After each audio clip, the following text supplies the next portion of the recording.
नमस्कार, बहुत स्वागत है आपका। आपका राज्य देख रहे हैं आप और मैं हूं आपके साथ दिव्या माधवानी। रुख करते हैं उत्तर प्रदेश की खबरों का। उत्तर प्रदेश के चंदौली जनपद के शहीनिया ब्लॉक अंतर्गत कावर गांव में सरकारी योजनाओं में बड़े पैमाने पर भ्रष्टाचार का आरोप सामने आया है। देखिए, इसको लेकर ग्रामीणों का कहना है कि ग्राम प्रधान ने आवास, शौचालय, नाली, खंडा समेत कई विकास योजनाओं में भारी अनियमितताएं की है। कागजों में काम पूरा दिखाया गया है, जबकि जमीनी हकीकत कुछ और ही है। कई बार अधिकारियों से शिकायत के बावजूद कोई कार्रवाई नहीं हुई। डीपीआरओ कार्यालय की कार्यप्रणाली पर भी बड़े सवाल खड़े हुए हैं। सुदर्शन न्यूज की टीम के सामने ग्रामीणों ने निष्पक्ष जांच और कार्रवाई की ही मांग की है।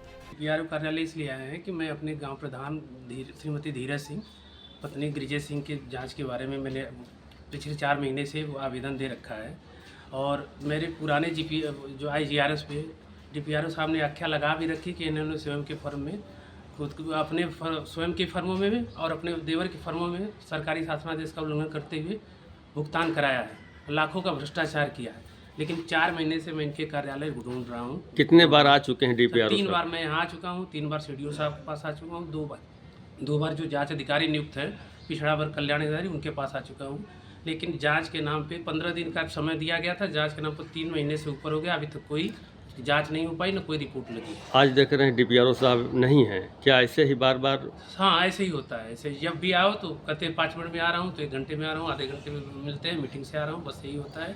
फ़ोन करो तो कहते हैं 1 हफ्ते में रिपोर्ट लगेगी, अभी रिपोर्ट मिली नहीं है, कार्रवाई कराते हैं। योगी सरकार जहाँ सख्त है कि अधिकारी समय से कार्यालय में बैठे और देख रहे हैं कि यहाँ पे नहीं है, क्या कहेंगे? सर, मेरे हिसाब से तो सर मतलब कोई अधिकारी में तो कोई डर नहीं है और हमको तो लगता है मिली भगत के साथ ये सारे सब खेल हो रहे हैं।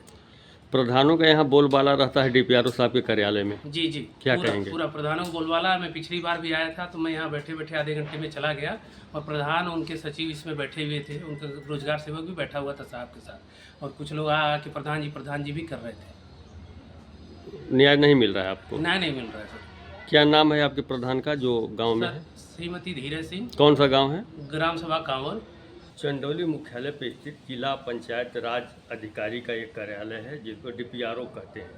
ये जब कोई आता है तो ये नहीं मिलते हैं। सरकार जहाँ सख्त है कि अधिकारी समय से कार्यालय में बैठे और जनता दरबार लगाए और जनता की समस्याओं को सुने, तो जनता तो दरबार क्या लगेगा, ये कार्यालय में नहीं बैठते हैं। कैमरामैन के दिखाएं, ये यहाँ पे जनता से मिलने का समय सुबह 10 बजे से 12 बजे तक है, लेकिन ये 10 बजे भी नहीं आते हैं, 12 बजे तो दूर। कैमरा पे ये दिखाएं, ये अंदर आके दिखाएं, ये पूरा इनका ऑफिस खाली है, समस्त कुर्सियां एकदम चमचमा रही हैं, लेकिन डीपीआरओ साहब यहाँ पे नहीं हैं।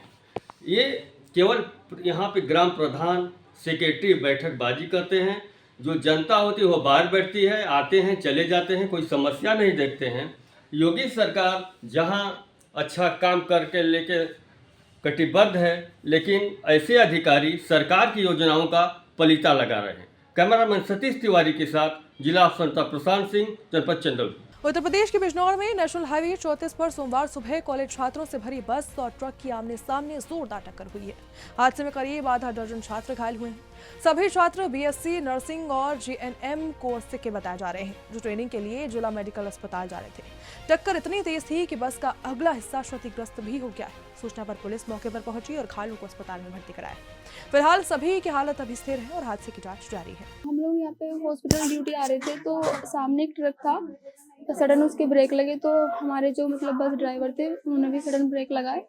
तो हम लोग तब मतलब हमको पता नहीं था कि अचानक ब्रेक लगने वाले हैं, तो अचानक एक्सीडेंट हुआ। तो काफ़ी बच्चों को चोट लगी है, मुझे चेस्ट पेन है, बस यही हुआ। तो क्या कोहरे की वजह थी और स्पीड था ट्रक? नहीं, स्पीड तो इतनी ज़्यादा नहीं थी, वरना और ज़्यादा चोट लग सकती थी। एक तो कोहरा भी है और जो वो थे ना ट्रक ड्राइवर, उन्होंने सडन ब्रेक लगाए, तो फिर अंकल ने, हम थे स्कूल स्टूडेंट थे, 10-15 बच्चे थे हम लोग। कितना सभी की चोट लगी? 15-20 ऑलमोस्ट सभी बच्चों को चोट है, कुछ को थोड़ी ज्यादा लगी। हॉस्पिटल में ट्रेनिंग के लिए आ रहे थे कैसे? हाँ जी, ट्रेनिंग के लिए आ रही थी, हमारी इंटर्नशिप चल रही है अभी। किस चीज के थे स्टूडेंट? सब BSc नर्सिंग और GNM वगैरह के स्टूडेंट हैं, तो उन्हीं की अभी पोस्टिंग चल रही है। हाँ जी। उत्तर प्रदेश के शामली के थाना भवन स्थित प्राचीन सिद्ध कचोरीनाथ मंदिर में घने कोहरे और कड़ाके की ठंड के बीच स्वामी सतीश नाथ जी की जलधारा तपस्या का आज 15वां दिन है। रात्रि में 39 घड़े शीत जल भरकर रखे गए और फिर प्रातः उन्हीं से जलाभिषेक किया गया है। कड़ाके की ठंड में भी स्वामी जी ध्यानस्थ नजर आए। दर्शन के लिए दूर दराज से श्रद्धालु भी पहुंचे। स्वामी सतीश नाथ जी ने कहा है कि तपस्या जन कल्याण, राष्ट्र कल्याण और साथ ही सनातन धर्म के उत्थान के लिए है। मंदिर परिसर आध्यात्मिक ऊर्जा से उत्प्रोत भी नजर आया। विचारधारा तो ये है कि सनातन की विचारधारा है। सर्वप्रथम तो हम सनातन के लिए कार्य कर रहे हैं। सभी को अपने साथ जोड़ के चलना है। जो हमारे अपने सेवक भाई हैं उन सभी को अपने साथ लेके चलना है। और हमारे मंदिर के जो हमारे पीठाधीश हैं यहाँ पे श्री योगी सतीश नाथ जी हैं, श्री योगी अजय नाथ जी हैं, हमारे श्री योगी अर्जुन नाथ जी हैं। इन सभी के देख रेख में यहाँ पे ये कार्य चल रहा है और हम इनकी सेवा में हैं। हमारे साथी और भी बहुत युवा लोग हैं।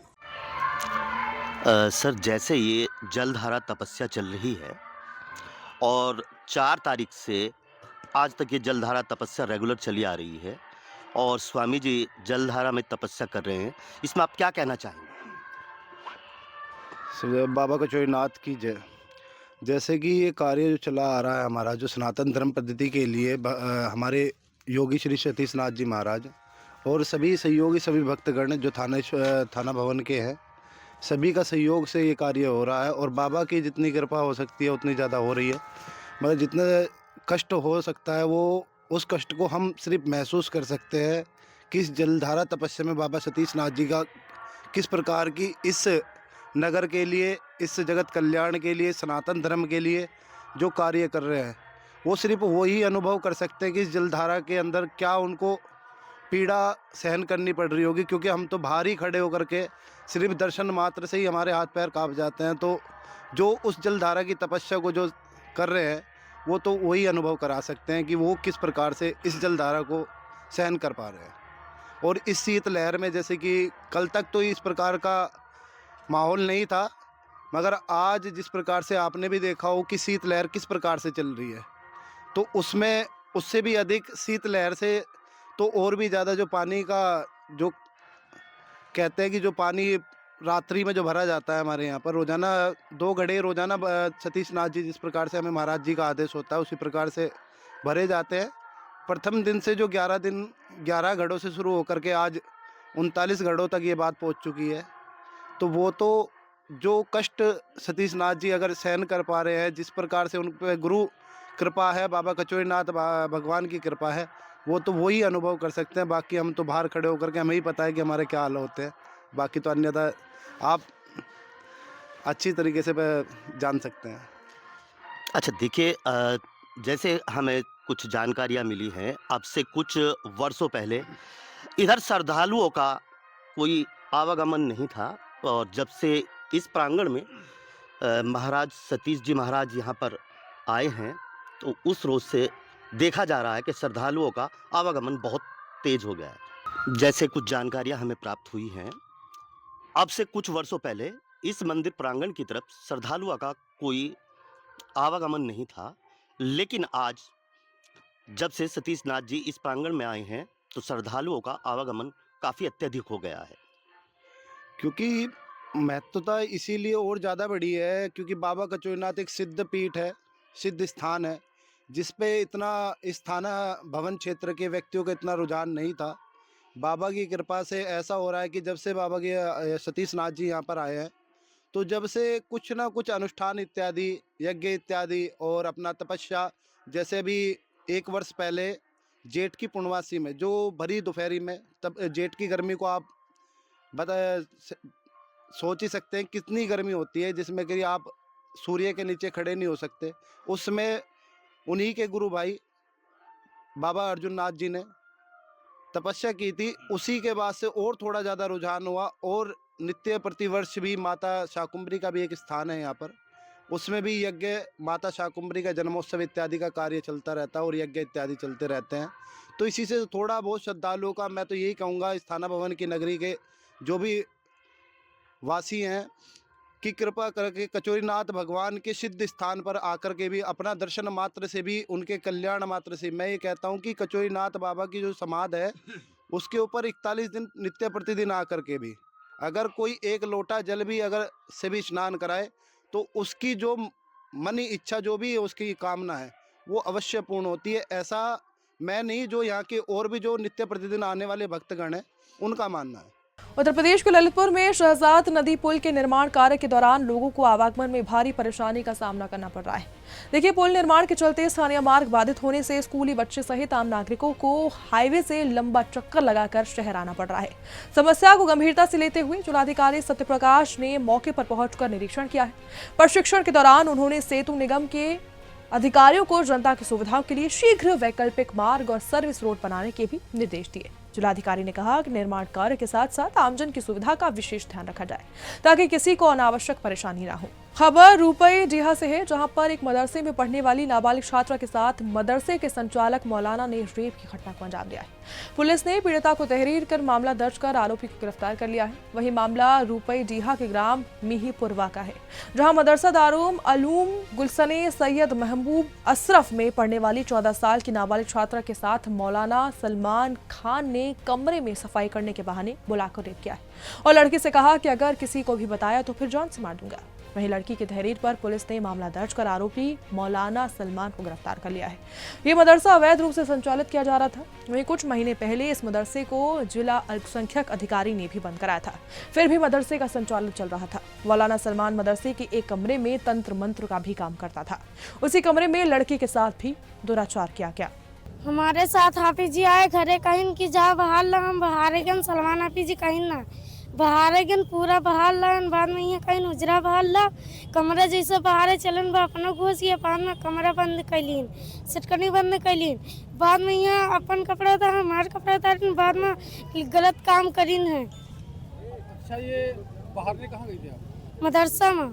हम उसी मदरसे में खड़े हैं जिस मदरसे में मौलाना सलमान पर रेप का आरोप लगाया गया है। अब दिखाते हैं, ये वो मदरसा है जिसमें वो छात्रा पढ़ती थी जिस पर ये रेप का आरोप लगाया गया है। 14 साल की नाबालिग छात्रा ने मौलाना सलमान पर रेप का आरोप लगाया कि मौलाना सलमान ने उसके साथ रेप की वारदात को अंजाम दिया है और अब पुलिस पूरे मामले की जांच कर रही है। देख रहे पुलिस अब जांच करके यहाँ CCTV कैमरे भी ले गए थे, उसकी जांच करके पुलिस निकल रही है। इस मदरसे को आज के कुछ महीने पहले जिला अल्पसंख्यक अधिकारी के द्वारा बंद कराया गया था और कुछ मदरसे के हिस्सों को गिराया भी गया था, लेकिन इस मदरसे का संचालन लगातार किया जा रहा था और इस मदरसे में बच्चों को पढ़ाया जा रहा था। अब इस मदरसे में पढ़ने वाली एक छात्रा ने मौलाना सलमान पर रेप का आरोप लगाया है। रामजी सोनी, सुदर्शन न्यूज, रुपडिया। हमने लड़के से बयान लिया, लड़की ने बोला कि हमको झाड़ू लगाने के लिए बुलाया था। झाड़ू ने बाहर लगाया, फिर कमरे में बुलाया, कमरे में कपड़ा उतार करके अपना भी कपड़ा उतारा, हमारा भी उतारा, गलत काम किया। फिर हमसे बोला कि अगर बोलोगे जो बताओगे तो मार लेंगे तुमको। अच्छा, आप यहाँ कितने सालों से रह रहे हैं? हमारी तो यहाँ हम रह रहे हैं लमसम, हमारा घर रहा पहले नकावाला, हमको यहाँ हो गए करीब 40-50 साल यहाँ है हमको हो गए। तो ये जो आरोप लगा सही है? ये हकीकत बात है। अच्छा, तो और लड़कियों के साथ ऐसी घटना हुई है क्या कभी? हाँ हुआ है, सुना होगा है, मगर झाला नहीं गया। जहाँ तक के दाब मिला तहाँ तक के दाब गया। यानी कई लड़कियों के साथ हुआ? हाँ, कई लड़कियों। उत्तर प्रदेश के रायबरेली जिले में अवैध मीट का कारोबार तेजी से फैलता जा रहा है। देखिए, इससे प्रशासन की कार्यशैली पर बड़े सवाल खड़े हो रहे हैं। शहर कोतवाली क्षेत्र के कहारू के अजय और साथ ही भदोखर थाना क्षेत्र के मुशीगंज बाईपास के पास सड़क किनारे बिना लाइसेंस मांस की दुकानें खुलेआम संचालित हो रही हैं। इन दुकानों पर ना तो स्वच्छता के मानकों का पालन हो रहा है और ना ही कोई वैध अनुमति है। स्थानीय लोगों की माने तो शिकायतों के बावजूद कार्रवाई नहीं हो रही। विभागीय अधिकारी CR प्रजापति ने कहा है कि वर्तमान में किसी भी मीट दुकान का लाइसेंस जारी नहीं है, इसके बावजूद अवैध बिक्री भी जारी है। जानेंगे और ये भी जानेंगे कि अगर जैसे नहीं दिए गए हैं तो ये मीट की दुकानें मीट कैसे बिक रहा है, इस पर क्या कार्रवाई होगी। सर, ये जो जनपद में मीट की दुकानें चल रही हैं, इन पे विभाग द्वारा कोई लाइसेंस दिया गया है? धन्यवाद सर। हमारे विभाग द्वारा अभी तक जनपद रायबरेली में कोई मीट का लाइसेंस नहीं दिया गया है। चूँकि उनकी शर्तें पूरी नहीं होती हैं, इसलिए लाइसेंस दिया नहीं जाता है। शर्तें पूरी होने पर ही लाइसेंस की प्रक्रिया दी जाएगी, आगे बढ़ेंगे। सर ये जो मतलब कि जो मीट बिक रहा है इस पे कार्रवाई की जाएगी? जो दुकानों पे लाइसेंस नहीं दिया गया उस पे मीट बिक रहा है, इसके द्वारा आपके द्वारा जो अवैध दुकान है उन पर कार्रवाई नितांत रूप से हम लोग करेंगे, अभियान चला के कार्रवाई करेंगे। देखिए, जैसा कि प्रजापति जी ने बताया है कि जो जनपद में मीट की दुकानें हैं उनमें एक भी लाइसेंस विभाग द्वारा नहीं दिया गया है। भदोकर थाना क्षेत्र में और जो शहर थाना क्षेत्र के जो भी कहारों के अड्डे पर मीट बिक रहा है वो सरासर अवैध बिक रहा है और इस पर विभाग द्वारा कार्रवाई की जाएगी। वैभव वाजपेयी, सुदर्शन न्यूज़, रायबरेली। कर्नाटक के बेलगावी जिले को विभाजित कर चिकोडी को अलग जिला बनाकर इसकी मांग को लेकर धरना सत्याग्रह 10वें दिन और भी तेज हो गया। किसान संघ के राज्य अध्यक्ष राजू पवार के नेतृत्व में सैकड़ों किसानों ने सरकार को याचिका सौंपी। आंदोलनकारियों ने चेतावनी दी कि शीतकालीन सत्र में चिकोडी को जिला घोषित नहीं किया गया तो फिर बड़ा आंदोलन होगा। किसान नेताओं ने कहा है कि जिला बनने से क्षेत्र को स्वास्थ्य, शिक्षा, सिंचाई, उद्योग और रोजगार जैसी मूलभूत सुविधाएं मिल सकेंगी। सरकार से जल्द फैसला लेने की भी मांग की गई। बिहार के मुंगेर में बुलबुल कुमारी कुशवाहा को पटना में औपचारिक रूप से राष्ट्रीय जनता दल की सदस्यता लगाई गई है। देखिए, इसके बाद जलालपुर में उनका भव्य स्वागत हुआ है। कार्यक्रम में राजद के कई वरिष्ठ नेता भी मौजूद नजर आए। ढोल, नगाड़ों, नारों के बीच कार्यकर्ताओं ने उनका अभिनंदन किया। बुलबुल कुमारी कुशवाहा ने कहा कि वे सामाजिक न्याय और गरीबों के अधिकारों की लड़ाई से प्रभावित होकर राजद में शामिल हुई हैं। उन्होंने जमालपुर और मुंगेर में भी संगठन को मजबूत करने का भरोसा दिलाया। के भविष्य के लिए हम शुभकामना देते हैं और संगठन को मजबूती करने के लिए हम लोग यहाँ पर बैठे हैं। उनका पटना में सदस्यता ग्रहण किया गया है। सदस्यता ग्रहण करने के बाद हम लोग जमालपुर में आए। इनका हम लोग अपने कार्यकर्ता के साथी के सहयोग से इनका आज स्वागत और अभिनंदन करने के काम किए जमालपुर के धरती पर, दौलतपुर चौक पर। और इनसे आशा और उम्मीद करते हैं, पढ़ी लिखी महिला और संघर्षशील महिला है और बहुत हिम्मत रखती है कि आज इन्होंने राष्ट्रीय जनता दल के सदस्यता लेकर के पूरे मुंगेर जिला ने पूरे बिहार में हलचल पैदा कर दिए हैं। आखिर कौन है खुशबू कुमारी कुशवाहा जी जो आज पूरे मुंगेर, बुलबुल कुमारी कुशवाहा जी जो पूरे मुंगेर जिला में छा गई है। इनका हम उज्जवल भविष्य के कामना करते हैं, भगवान से प्रार्थना करते हैं कि आप इसी तरह से आगे बढ़ते रहें और हम लोग तमाम लोग आपके साथ हैं। और जो राष्ट्रीय जनता दल के नेता हमारे लालू प्रसाद यादव और तेजस्वी यादव है, उनका जन जन तक संदेश पहुंचाने के काम करेंगे, गरीब गुरबा तक पहुंचाने के काम करेंगे, हर चौखट पर उनका संदेश पहुंचाने के काम करेंगे। अभी तत्काल आप देख रहे हैं सरकार के विशेष नहीं बोलना चाहते हैं, गरीबों पर जो बुलडोजर चलाने के काम किए हैं ये बहुत अन्यायपूर्ण है, न्यायपूर्ण नहीं है। यह सरकार न्याय प्रिय नहीं हो सकता है। ये सामंती ताकत है, सामंती प्रवृत्ति के लोग हैं। इन्होंने हमेशा जात पात का विष बोलने के काम करते हैं, हिंदू मुसलमान और हिंदुस्तान पाकिस्तान गाय और गोबर करने के काम करते हैं। इसके खिलाफ हम लोग लड़ाई लड़ेंगे। हम लोग चुनाव हारे नहीं हैं, हराया गया है, लेकिन जो संविधान में उसके अनुसार हम लोग बाहर हैं, लेकिन हम लोग मनोबल नहीं हारे हैं। चुनाव से हम हारे हैं, मनोबल हम लोग के ऊंचा है। तमाम कार्यकर्ता लड़ करके इसको फिर हम लोग हासिल करेंगे और बुलबुल कुमारी कुशवाहा जी के नेतृत्व में मुंगेर जिला में संगठन मजबूत होगा। मंटू कुमार यादव, जिला राजद वरीय नेता मुंगेर। और अभी जो चुनाव हुआ महागठबंधन में प्रत्याशी रहा और जमालपुर विधानसभा के सभी भाइयों ने, माताओं ने भर भर कर वोट दिया और ईवीएम से चुनाव में जो परिणाम आया वो सर्टिफिकेट लेने लायक नहीं था और इस कारण मुझे सर्टिफिकेट नहीं मिल पाया। लेकिन आप लोगों ने, जमालपुर जनता ने जितना भी मुझे वोट दिया, एक एक वोट का मैं ऋणी हूँ और इसका एक एक वोट के लिए मैं हमेशा खड़ा रहूँगा। और मैं तमाम आपके चैनल के माध्यम से मैं बता देना चाहता हूँ, आप मुझे जब भी याद करेंगे मैं 24 घंटा आपकी सेवा के लिए हमेशा खड़ा रहूँगा।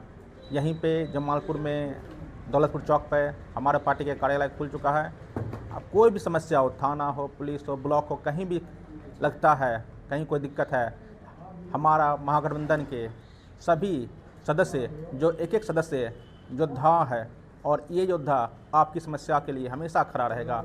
महागठबंधन एक परिवार है और परिवार में जितने भी अभी नया सदस्य जो बुलबुल जी आई है, जिससे हमारा परिवार मजबूत हुआ है। ये काफ़ी शिक्षित हैं और लगनशील है, तो और आगे जो भी यहाँ पे जुड़ते हैं इससे हमारा परिवार मजबूत होगा और हम आने वाले समय में मजबूती से विधानसभा में लड़ेंगे।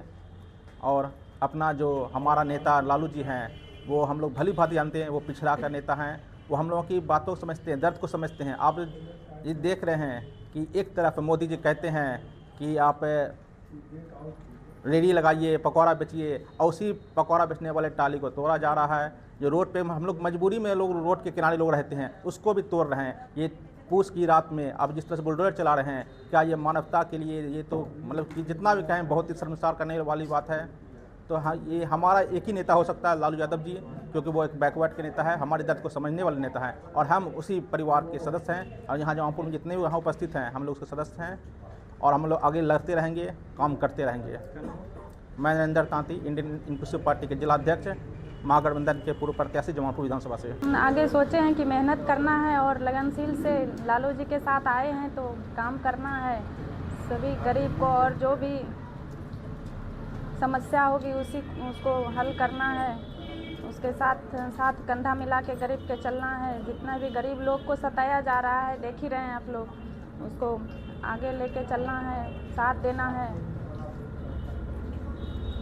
ये जो भी होगा गरीब लोगों की, और जैसे स्कूल भी है, स्कूल में भी व्यवस्था इतना गंभीर पड़ा हुआ है। क्या जाता है बच्चा पढ़ाई के लिए, लेकिन उसे खाना भी बोलता है कि खाना दे रहे हैं, खाना भी ढंग से नहीं मिलता है। जाता है आता है, कुछ भी पढ़ाई लिखाई के कुछ भी आगे होता ही नहीं है। इसके लिए ये सब पे भी ध्यान देना है। जब इनके साथ आए हैं, सदस्यता ग्रहण किए हैं, तो आगे लगनशील से काम करना है हमें। बिहार के समस्तीपुर शहर के मुख्य बाजार, स्टेशन रोड, गोला रोड और गणेश चौक पर अतिक्रमण नगर प्रशासन के लिए बड़ी चुनौती बना हुआ है। इसी बीच पटेल मैदान के पीछे वेंडिंग जोन बनाने की योजना पर विरोध शुरू हो गया है। स्थानीय लोगों का कहना है इसकी सड़क पहले से संकरी है और वेंडिंग जोन बनने से जाम की समस्या बढ़ेगी। इससे स्कूल, कॉलेज, दफ्तर जाने वालों और मरीजों को बेहद परेशानी होगी। बुद्धिजीवियों ने नगर आयुक्त और जिलाधिकारी को पत्र देकर योजना को निरस्त करने की मांग की है। तो आपका राज्य देख रहे थे आप। देश दुनिया की तमाम खबरों के लिए देखते रहिए सुदर्शन न्यूज। जय हिंद।